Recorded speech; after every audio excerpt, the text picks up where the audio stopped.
আসসালামু আলাইকুম দর্শক। দুর্দান্ত অপ্রতিরোধ্য বোলিং এশিয়া কাপের ফাইনালে বাংলাদেশের। এশিয়া কাপের ফাইনালে পাকিস্তানের ব্যাটারদের দাঁড়াতেই দিলেন না বাংলাদেশের বোলাররা। শুরু থেকেই পাকিস্তানের উইকেটে আঘাত এনেছে বাংলাদেশ। দুর্দান্ত বোলিং করেছে বাংলাদেশ। প্রথমেই টস জিতে বাংলাদেশ বোলিংয়ের সিদ্ধান্ত নেয়। প্রথমে বোলিং করে শুরুর থেকেই বাংলাদেশের বোলাররা অ্যাটাক করে দিয়েছেন। প্রথম বলেই রান আউট হয়ে ফিরে যায় পাকিস্তানের ওপেনার। এরপরে মেহরব বোলিংয়ে এসেই প্রথম ওভারে প্রথম বলে উইকেট নিয়ে যায়। নিয়মিত বিরতিতে উইকেট পড়ে যায় পাকিস্তানের। সর্বশেষ পর্যন্ত ১২৫ রানে অল আউট হয়ে গিয়েছে এশিয়া কাপের ফাইনালে পাকিস্তান। দুবাইয়ের গ্যালারি যেন এক টুকরো মিরপুরের মতো লাগতেছে, এত পরিমাণে দর্শক এসেছে।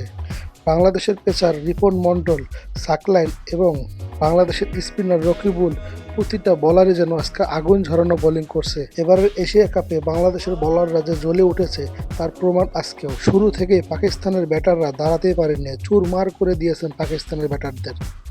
আগুন ঝরানো বোলিং রিপন মণ্ডলের এবং স্পিনার মেহরব, রকিবুল ইসলাম, জিসান আলমদের মতো প্লেয়াররা আজকে বল করে রকিবুল নিয়েছেন 2 উইকেট, জিসান 1 ওভারে 1টা, মেহরব নিয়েছেন 1টি। দুর্দান্ত বোলিং। রিপন মণ্ডল উইকেট নিয়েছেন 3টি, 1 ওভারে 3টি উইকেট নিয়েছেন রিপন মণ্ডল। আর সাকলাইনের বোলিং ভ্যারিয়েশনে দিশেহারা পাকিস্তানের ব্যাটাররা। শেষ পর্যন্ত ১২৫ রানে অল আউট হয়ে গিয়েছে পাকিস্তান। বাংলাদেশ কি পারবে এই ম্যাচ জিততে? মাত্র ১২৬ রান টার্গেট।